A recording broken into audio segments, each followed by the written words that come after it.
చూపుల గాలం విసిరిన వేళ, మేనుల దాహం తీరని జ్వాల, అడవిని మించిన ఆత్మీయ లీల, బందీనయ్య నీ కౌగిలిలో బేల. అడవి అంచున ఉండే చిన్న గ్రామంలో వెన్నెల నివసిస్తుంది. ఒక వర్షపు రాత్రి గాయపడిన ఒక నల్ల చిరుత ఆమె ఇంటి గుమ్మం దగ్గర పడిపోయింది. వెన్నెల భయపడకుండా దానికి చికిత్స చేసింది. కానీ మరుసటి రోజు ఉదయం అక్కడ చిరుత లేదు. ఒక అందమైన బలమైన యువకుడున్నాడు. అతను రుద్ర, ఆ అడవికి కాపలా ఉండే రూపమార్పిడి చేసే శక్తులున్న మృగరాజు.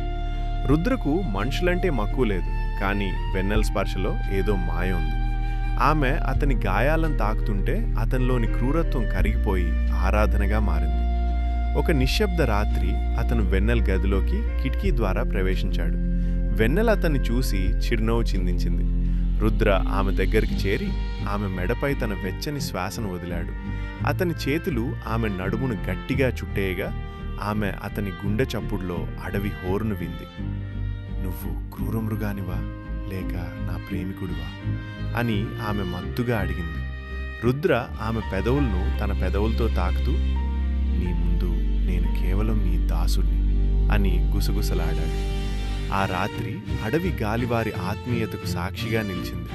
ఒక మృగం మరియు ఒక మనిషి మధ్య సాధ్యం కాదనుకున్న ఆ గాఢమైన కలయిక ఒక అద్భుతమైన కావ్యంలా మారింది. వారి కౌగిల్లో అడవి నిశ్శబ్దం అయిపోయింది. కేవలం వారి శ్వాసల సవ్వడి మాత్రమే వినిపించింది.